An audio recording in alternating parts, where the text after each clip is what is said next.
All right, so you are welcome back to e-review, and of course I went on the break saying e-brief. Of course, let me just make that clear. It is not e-brief, it is e-review.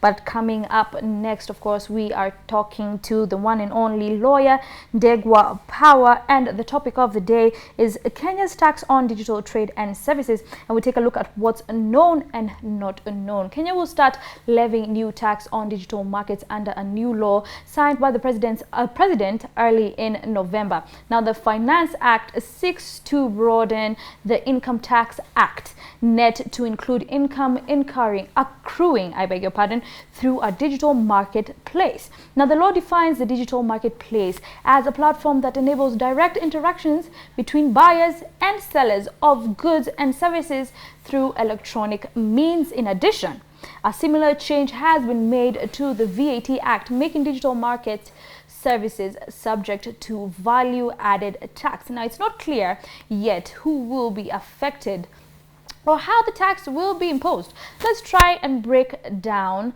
for you today. And of course, we are talking to the one and only Ndegwa Power. Ndegwa, can you hear me? You're welcome. Thank you, Tasha. I can hear you. It's quite clear, yeah. Karibu sana. Thank you for having me. Yeah, so we're just going to go straight into the questions. And the first question that I'd like to ask you, Ndegwa, is what does this digital tax mean for online businesses? Of course, now, from is we are bringing into the tax net that had stayed for quite some time without paying any taxes, and had evaded the tax because they're operating in a completely new sector, which is the digital sector, that sort of hadn't really been encompassed under the tax legislation. From a business perspective, if you are a business registered in Kenya, since the digital services tax is an advanced tax, then really I think the biggest impact of it is going to really be on the cash flows of local businesses. And for startups that are still in the loss-making territory for their first or second year, then that's also the bottom line for those years that they're going to be making losses. Okay, I just love what you've said. You've talked about evading tax. I'm just wondering, why now? I mean, to what we hear from the public, that the government is imposing the digital services tax because it's broke. Well, I mean, that's true. Number one, that's true. We are firefighting both a global pandemic and also firefighting a public debt crisis at the Treasury. But also at the same time, we need to recognize that so many countries across the world at this particular moment, from 2019, are introducing digital services taxes. And it's not because they're broke, but it's because that at this particular time is when the entire world and most of the G20 and global economies are actually discussing how they're going to be able to tax the digital sector, so that these huge digital companies are, they pay their fair share of taxes in every single country that they operate. So, I mean, if that coincides with us trying to raise more revenue because we are broke, then so be it. There are two different debates as to why we are implementing the tax at this particular time. Yeah. Ah, okay. It seems as though you are for this digital tax, but then let's just, let's just be, real. I mean, it's a two-way traffic. I'm buying, you're selling. So who is directly to be affected by this, and how exactly is it going to happen? So the digital service provider, so, if I provide a service to you, right? The moment you pay me, then I'm supposed to deduct the 1.5% service tax and then pay it over to KRA. Now, if the digital services tax wasn't there, it means that if you are paying me 1,000 bob, then I'll get 1,000 bob and then calculate my scale. But then if there's a 1.5% digital tax, and that means that I won't receive the 1,000%. Okay, first of all, I'll receive the 1,000%, but immediately I receive it, then I'll have to give 15 shillings to KRA. So at the end of that month or at the end of that day, I have less income, less cash in my hands than I would have if the digital services tax was not in place. So, in a practical sense, that's exactly how it's going to affect you on a day-to-day basis. All right. So I'm just thinking. Countries like Uganda, I don't know if Tanzania does it. A couple of countries they do it. You find that maybe the government has imposed, not sanctions, but what they do is they remove some of the money from your credit. So, like, let's say if you want to buy bundles, yeah, like you want to acquire Safaricom bundles, they cut off like probably 0.4% of your credit. Do you think that Kenya is going to evolve to that kind of, that kind of space where we're now seeing that they're cutting off our bundles, or they're cutting off some money, for digital tax, on SIM card, not SIM cards, but credit cards and so forth? No, this is not a social media. It's really on services that that are offered between different players in the market, and the mechanism that is used to collect that services tax is not one it's withheld before. If you provide a service, they are paid by any of your customers or any person who contracts your services upon you to deduct that amount of money, which is equivalent to the digital services tax, and then pay it to KRA. So then if you don't deduct that, then you as the digital service provider are going to be responsible. Now that's contrary to the other mechanism that you've mentioned, which if that was the mechanism, then when the customer is paying the digital service provider, then they'd have to to deduct. So let's say, for example, Coca-Cola hires you as an influencer. An influencer is providing a digital advertising service. So when Coca-Cola is paying the influencer, if Ugandan mechanism, then Coca-Cola will have had to deduct the digital services tax, and but the mechanism that we have right now is that Coca-Cola will pay the influencer that digital service, and then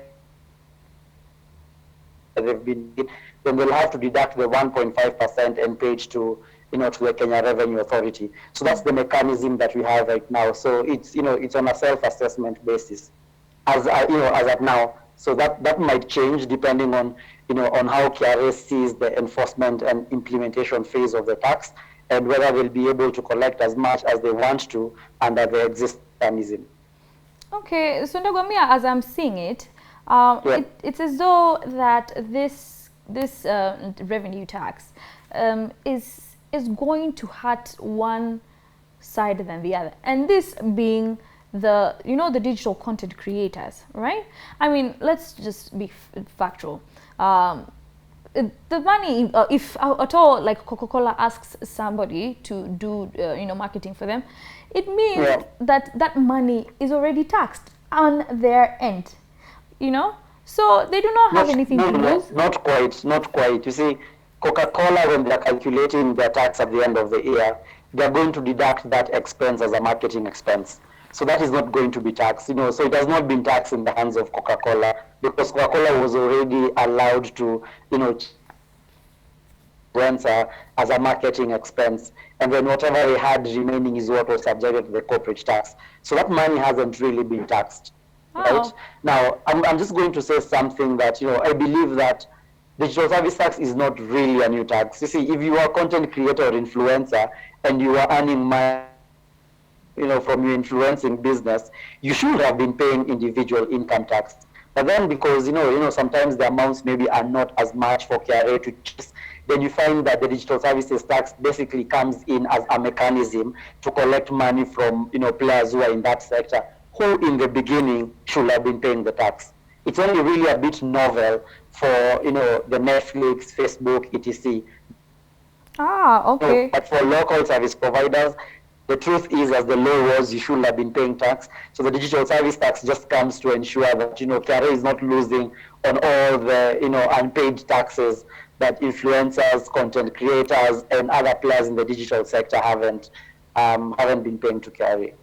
All right, so let's just dig deep into this, Ndegwa, because the economy, the digital economy is increasingly becoming the economy itself. Yep. I mean, we're seeing that, of course, during 2020, there's really nothing that we did, because everybody was on lockdown, everybody was forced to be in their own houses. So we're seeing that people were now doing TikToks, people were streaming, Netflix. Would it be difficult, if not impossible, to ring fence the digital economy from the rest of the economy for tax purposes?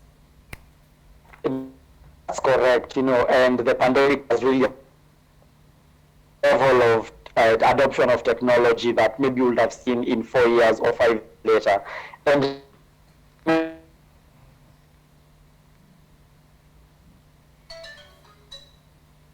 wants to come to your house, they smell chapati tomorrow and they want to come, they want to, whatever new thing comes in that smells good, they are going to come and knock at your door. So if the digital revenue and the digital sector is growing this fast, meaning that people are making more money and the GDP is being fueled by the digital sector, of course the tax authority is going to come and knock and ask for its share, regardless of whether it's actually putting that into any benefit for the citizens or for the members of that household. As to ring fencing the digital economy, Tasha, you are spot on. And the conversations that we are having at the global level, that countries are having at the global level, is not actually to come up with a global digital tax, but it's to how to rewrite the entire regime of international tax rules, so that whatever we're going to have at the end of the day is able to also cover the digital tax. So not a specific regime for digital tax, but a completely new and overhaul sort of regime for taxation across economies in the entire world. Because as you correctly said, in a few years now, we will not be able to differentiate between the main economy and the digital economy. The main economy will have gone digital, and that will be the economy. So yeah.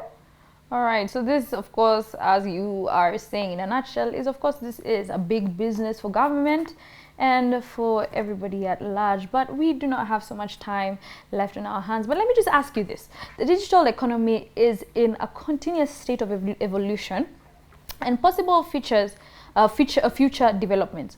What needs to be monitored to evaluate its impact on tax systems? Visibility is everything to a tax authority, because at the end of the day, if you want to enforce, any particular tax, then you have to have visibility of, how the income is moving. You have to have visibility of what the transactions are, so as to know whether people are actually paying the tax, who is evading the tax, who is avoiding the tax. And that's definitely going to be the biggest headache for KRA and other tax authorities across the world that are implementing it. Because if you don't have visibility, then you cannot be able to enforce the tax. All right, so in 2 minutes, let's just we're running short of time. Let's just tell me this. What are the difficulties that the digital economy poses for the application of existing tax rules? I'm sorry, I think there's a network interruption. I didn't hear that question. No, don't worry. Let me repeat it.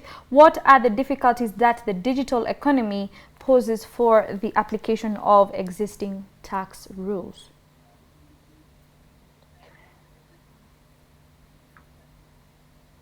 All right. Now, for local businesses, for the local digital sector, it was just, the regime or the changes to the tax legislation was to be very specific that income derived from that sector will be charged to digital services tax. Where the gap was in respect to the foreign digital companies, for example, Netflix. Now, the way the regime is designed and the way the laws were written is that for you, if you're a foreign company, for you to be taxed in Kenya, either you are a resident in Kenya or you have a permanent establishment, in legal terms, you have a permanent establishment in Kenya. Now, that was when all businesses had to, if I was to open a business in Ethiopia, I had to have a physical office or shop. If I was to open one in Kenya, I had to have the same. But then comes in Netflix, Facebook. They can be located in the US, they can be located in Ireland or the British Virgin Islands. And as long as you have a phone or whatever gadget and a subscription or your friend's subscription, then you can be able to access Netflix without them having any physical location here, which meant that they really couldn't be taxed in Kenya in as much as that subscription amount was supposed to be taxable in Kenya. So that's the exact problem with the current regime, and as to why we are not able to really tax these digital companies.